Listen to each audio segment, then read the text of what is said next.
All right, everybody. All two of you, maybe three, if not more. Cool. Part three here. We're on the boat. This was a Norwegian cruise line. It was the Norwegian Escape. This was a young boat in the fleet. This thing could have 4,000 passengers plus 1,700 crew. Wow. Let's see. We were on deck 5. Anything below deck 5 was crew quarters and storage and where all the magic happens behind the scenes. We didn't get to go down there. You could have taken a tour, but it was like 60 or 70 bucks per person, which I can just look up stuff about that on Netflix or Google. So we were on 5. Our stateroom was pretty small but very efficient. I'd probably rather stay in that stateroom again over the Hotel Watson. We had a nice big window. Mason sat in the window, Ashlyn sat in the window, and it looked like they were longing and sad and just experiencing life and just having a heavy heart. It was pretty funny. I did it too, just for funsies. We had a queen bed for Michelle and I, and then the couch folded into a bed, and then a bed popped out of the ceiling like magic, and there was plenty enough room for all of us. I thought we were actually going to have a saltwater shower, because I seem to remember that's how it was the last time we went on a cruise 12 years ago. But it was regular water, so they must carry tons and tons and tons of water, because people, especially Americans, are wasteful by nature. So, most of the eating that we did was, they call it freestyle dining, freestyle cruising, where you could go and eat whenever you want and go catch whatever shows are available. If you needed to put in reservations, go for it. The buffet style dining, it was good. It was pretty good food. But again, it's a buffet. So you're having fresh food like you're over at Furs. The kids enjoyed the burgers and enjoyed the pizza and stuff like that. I wanted a little bit more out of it. I think that's one thing that I missed from the previous cruise, was that kind of dining. Because in the previous cruise, we had to sit at a table every night. We had a very specific time frame that we ate at. We were with a bigger group. We were with like 10 people last time. It was nice because we got to see everybody. We made it a point to see everybody at the end of the night. The food was more fresh. They prep. It's an assembly line down at the bottom of the ship or in the kitchen or wherever it is that they prep your food. But the food was still good. So every night they had, one night was Asian favorites, one night was Italian, one night was Western favorites, one night was this, one night was that. So and one night was kids favorites. For dinner they got to have different colored waffles, which was pretty cool. Hold on.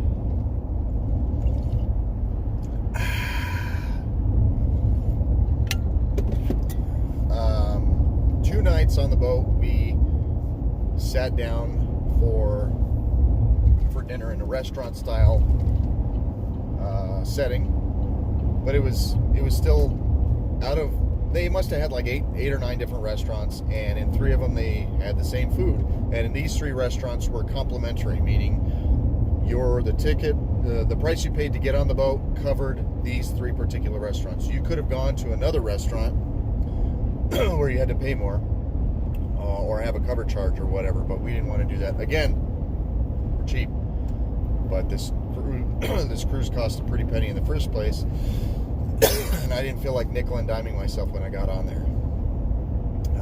But breakfast, lunch, and dinner, I think that we got into the habit of making sure we ate 3 meals a day, which I'm not used to doing in the first place. So that was an adjustment getting back home.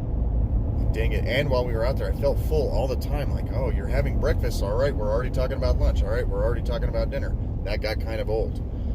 But I think one of the reasons why we made it a point to do that is because of the kids, because they're used to eating breakfast, lunch, and dinner. Again, the food was good. You did get to see a darker side of Americans, because there was a lot of wastefulness. There was a lot of complaining. People would just take a bite out of their burger. Oh, I don't like this. And they'd leave it on their plate and they'd go walk and go get some more food. Somebody comes right away to scoop up the whole plate. Just tons of wastefulness. So we had to tell Mason and Ashlyn, hey, take what you want to eat, but eat what you like, what you want to take. On the ship, it was cool. There was tons of different things to do. They had a lot of crew interaction all over the ship. They had movie theaters, and they had stages, and they had an atrium where a lot of the stuff was going on that interacted with the passengers, like the Not So Newlywed Game and Battle of the Sexes and trivia and stuff like that. We saw 2 shows. One of the shows was called Choir of Men, and it took place inside of a pub, which was cool. Bunch of dudes singing and dancing. Really good show. Really good performances. And the icing on that cake was that they gave away free beer. I got 2 free pints of Newcastle. Normally, a beer is going to cost you $8.40. So I saved myself $16.80. Woo! And it was a really cool show. Another night we saw a show called After Midnight, and that was set in Harlem in the 20s or 30s at a jazz club. That was really cool. Really cool performers there. Lots of singing and dancing. One of the cool things about the whole thing was that you got to meet the performers afterwards, and they were very gracious, and they took pictures with everybody. Fun stuff.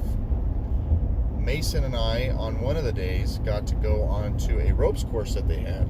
You're in a harness and everything, but, you know, it's like the ropes course over at Main Event, and I'm sure there are other places now with ropes courses, but, you know, there was one part which was cool, and they did this at Main Event too, where you're walking the plank, and this piece of I-beam or whatever was extended over the edge of the boat, and we're at almost the tallest point of the boat, which is about 20 decks high, which I guess you would consider 20 stories, and that would be 18 to 20 stories off the water, and this plank that you're walking off is over the edge of the boat.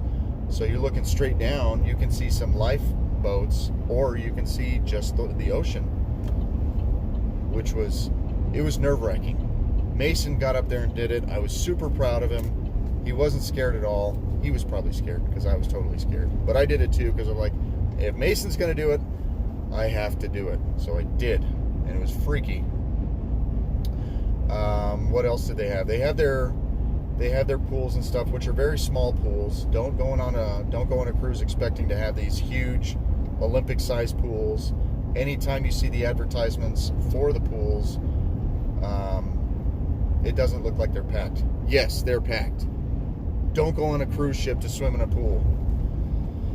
The kids had fun swimming in the pools, but it didn't happen for very long or for very often because there was just a lot of people there.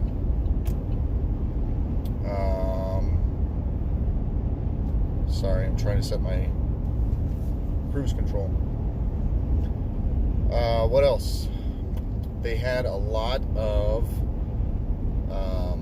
like contests. They had biggest biceps for ladies, which just turned it into a twerking contest. I know, biceps and twerking, who'd have thought?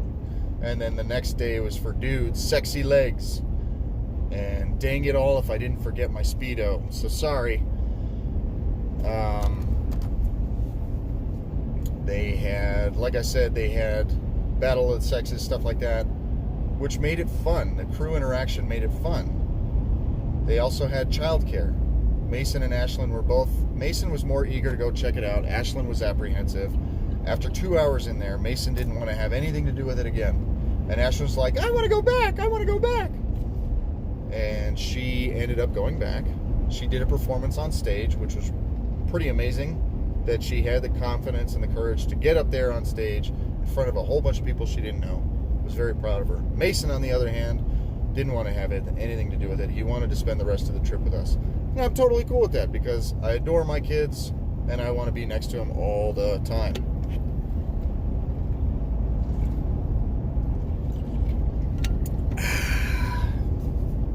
What else? The people, the cruise staff were really cool. when you go eat, they were very, very pushy about washing your hands, and I appreciated that, because the last thing I want to do is have some sort of biological outbreak on a boat with 4,000 passengers and 1,700 crew, where the passengers are going to freak out, and the crew's going to have to just roll their eyes, and everybody's going to turn into patient zero. So you get into the buffet area, and there's 2 entrances to it, and you got a guy with a tambourine singing popular songs, but throwing in the words "wash your hands." You don't know you're beautiful because you washed your hands. And it was pretty funny. Ashlyn got a kick out of it because they would make sure and dance in front of her and play this tambourine in front of her. And there was this one guy who was exceedingly flamboyantly gay, like he was out there.